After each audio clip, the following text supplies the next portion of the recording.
하나님 말씀 마태복음 24장 40절에서 51절까지의 말씀입니다. 마태복음 24장 40절에서 51절 우리 한 목소리로 같이 읽겠습니다. 시작. 그때에 두 사람이 밭에 있음에 한 사람은 데려가고 한 사람은 버려둠을 당할 것이요 두 여자가 맷돌질을 하고 있음에 한 사람은 데려가고 한 사람은 버려둠을 당할 것이니라. 그러므로 깨어 있으라. 어느 날에 너희 주가 임할는지 너희가 알지 못함이니라. 너희도 아는 바니 만일 집주인이 도둑이 어느 시각에 올 줄을 알았더라면 깨어 있어 그 집을 뚫지 못하게 하였으리라. 이러므로 너희도 준비하고 있으라. 생각하지 않은 때에 인자가 오리라. 충성되고 지혜 있는 종이 되어 주인에게 그 집사람들을 맡아 때를 따라 양식을 나눠줄 자가 누구냐? 주인이 올 때에 그 종이 이렇게 하는 것을 보면 그 종이 복이 있으리로다. 내가 진실로 너희에게 이르노니 주인이 그의 모든 소유를 그에게 맡기리라. 만일 그 악한 종이 마음에 생각하기를 주인이 더디 오리라 하여 동료들을 때리며 술 친구들과 더불어 먹고 마시게 되면 생각하지 않은 날 알지 못하는 시각에 그 종의 주인이 이르러 엄히 때리고 윤식하는 자가 받는 벌에 처하리니 거기서 슬피 울며 이를 갈리라. 아멘.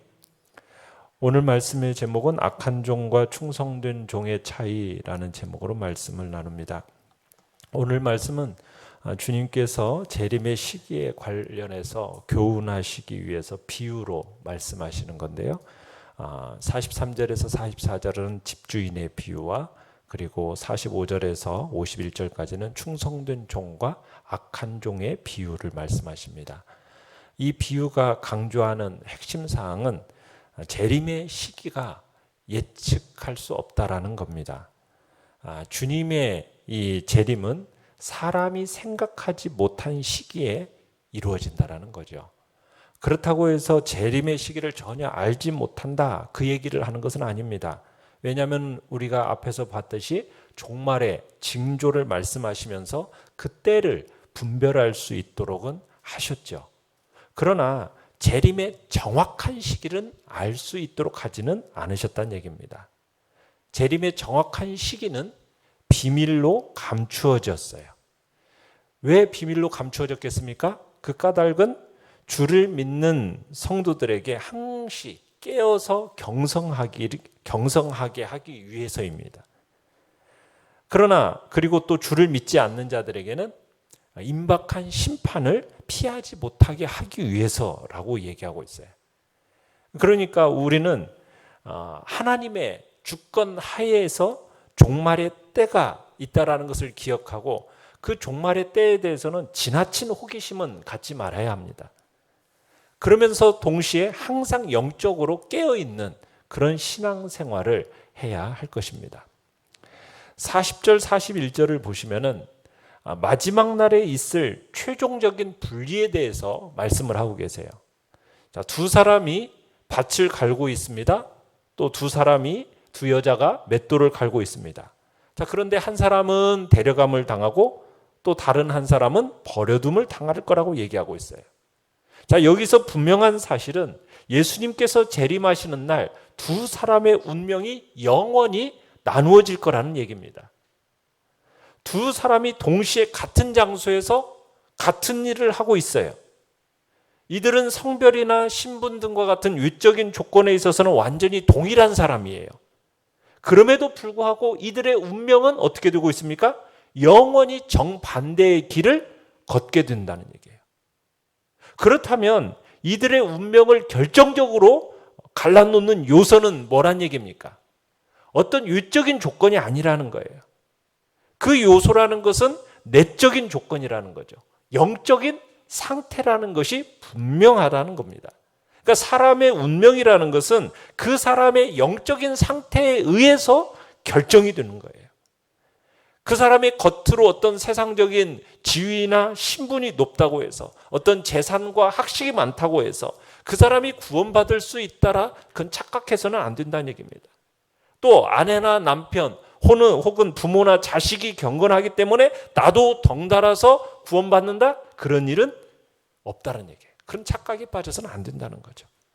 하나님께서는 외모가 아니라 그 중심을 보시고 구원을 베푸시는 거다. 지금 그 얘기를 하고 있는 겁니다. 그러면서 42절에 그러므로 뭐 하라고요? 깨어 있으라 말씀하고 있어요.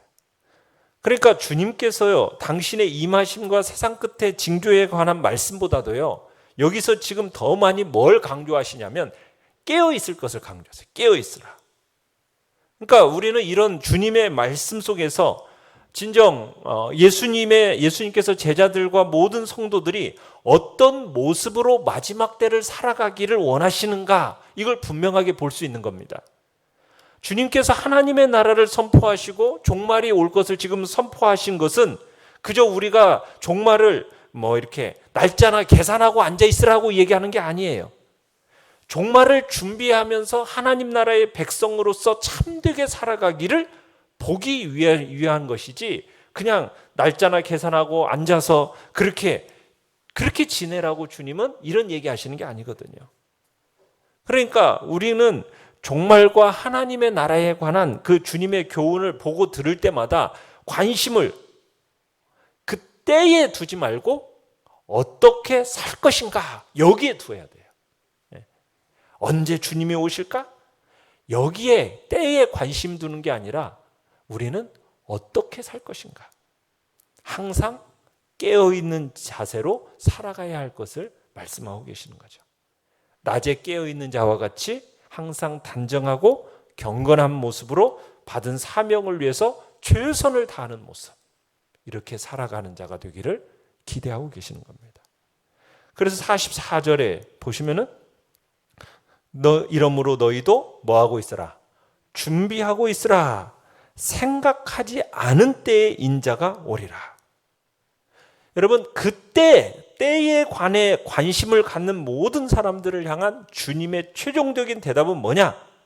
종말의 때에 관한 가장 확실한 사실은 뭐예요? 그때는 모른다는 거예요. 그때를 만약 지정한다라고 얘기하면 주님이 뭐라고 얘기하고요? 그것은 바로 생각하지 않은 때, 이렇게 얘기해요. 생각하지 않은 때. 그리고 우리의 이러한 사실을 올바로 깨우쳐 주시기 위해서 어떤 비유를 43절에 들고 있습니까? 도둑의 비유를 들고 있어요. 도둑의 비유. 그러니까 도둑은 언제나 집주인이 방심하고 있는 그 틈을 타서 집 안으로 들어온다는 거예요. 그렇듯이 주님의 재림이라는 것도 사람들이 세상 것에만 이렇게 정신이 팔려서 영적인 일에는 전혀 관심이 없을 때 갑자기 이루어진다는 거예요. 갑자기. 우리가 생각지 않은 그때에 오시리라. 여러분, 이 말씀을 기억하면서 우리는 항상 깨어 있어야 하는 거예요. 이것이 이 깨어 있는 마음으로 이 시대를 살아가야 되는 겁니다. 주님의 재림을 기다리는 신자는 깨어 있어야 하는 거예요. 그리고 주님이 오심을 맞이할 준비를 해야 되죠. 그렇다면 여러분, 재림을 기다리는 신자는 뭘 준비해야 되는 걸까요? 주님의 재림은 어떻게 예비해야 되는 겁니까? 그게 이제 45절에서 47절의 말씀, 충성스럽고 지혜로운 종의 비유를 들면서 말씀하시는 거예요. 그리고 이 비유는 48절에서 51절까지 그 악한 종의 비유와 대비가 되고 있습니다. 그러니까 이 비유는 마지막 때를 살아가는 성도들에게 하나님의 영광에 참여하는 진정한 길이 뭔가, 이걸 분명하게 가르쳐주고 있는 겁니다. 그러니까 따라서 우리는 이 영광을 얻고자 하는 열망이 있는 모든 사람들에게 진짜 귀중한 말씀이에요. 주님의 재림을 기다리는 신자들을 가리켜서 주인이 지금 자기 집을 위해서 일을 맡긴 종과 같다, 이렇게 말씀을 하세요. 그러니까 재림을 기다리는 신자는 세상 일을 손에 놓아버리고 그저 세월을 따라서 흘러가는 대로 그렇게 살아가는 사람이 아닙니다. 재림을 기다리는 사람은 그에게 주인이 맡겨준 일을 하는 사람이에요. 그 맡겨준 일이 있다라는 거예요. 자, 그래서 내용 관찰 문제 1번을 보시면 주인이 종에게 맡긴 일이 뭡니까?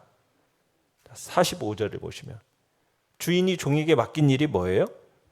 주인에게 그 집사람들을 맡아 때를 따라 양식을 나누어 주는 것, 이렇게 얘기하고 있어요.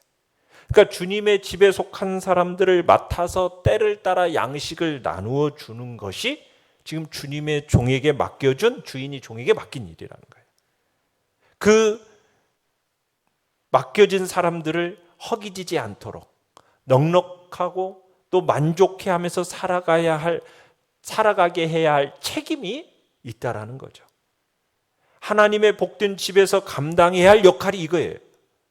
죄인을 구원해서 하나님의 자녀와 백성으로 삼으시고 하나님과 더불어 교통하게 하는 그 은혜를 모두가 빠짐없이 누리게 해야 할 책임이 있다라는 겁니다. 하나님의 집에 속한 모든 사람들로 하여금 이 복되고 신령한 생명을 풍성하게 누리도록 각자가 맡아서 해야 할 일이 있다라는 거죠. 말씀을 맡은 자는 하나님의 말씀으로, 다스리는 자는 다스림으로, 그 위에 모든 사람들로 하나님께서 맡겨주신 그 직분과 섬김을 통해서 때를 따라서 신령한 양식을 교회에 공급하면서 풍성한 생명을 누리게 해야 한다는 거예요. 더 나아가서는 교회는 세상을 향해서 생명의 복음을 전해야 하는 사명이 있는 겁니다. 그러니까 주님의 재림을 기다리는 올바른 자세는 항상 깨어서 하나님의 집에서 맡은 일에 힘쓰는 것입니다. 이런 사람을 가리켜서 주인에게 어떤 사람이라고 얘기하고 있어요? 45절에서 충성되고 지혜 있는 종, 이렇게 말씀하고 계세요. 그러니까 지혜롭고 충성된 종이라는 것은 자기에게 맡겨진 직분에 충성스럽고 최선을 다하는 겁니다. 충성된 종은 주인이 언제 오든 상관하지 않아요. 날마다 깨어서 맞이할 준비를 하면서 자신의 임무에 최선을 다하는 겁니다. 주님께서 하나님의 영광으로 다시 오실 그때 그러한 모습으로 충성하는 종에게 주님께서 뭘 하신다고요? 47절에서 그의 모든 소유를 그에게 맡기겠다 약속하고 계시는 겁니다. 여러분, 진정한 영광을 얻는 길은 오직 이 한 길뿐입니다. 그 이외에 다른 길은 없습니다. 우리가 분수를 넘어서 헛된 영광을 구하지 말고 내게 현재 주어진 그 직분 겸손히 수행하는 겁니다. 그러면 주님께서 오시는 그날 하나님의 보좌에 함께 앉아서 그 모든 소유를 받는 놀라운 영광에 참여하게 될 것을 약속하고 계시는 거죠. 내용 관찰 문제 2번을 보시면 주인이 돌아오기 전까지 악한 종은 어떻게 살았습니까? 49절에 보시면은 악한 종은 48절에 주인이 언제 오리라?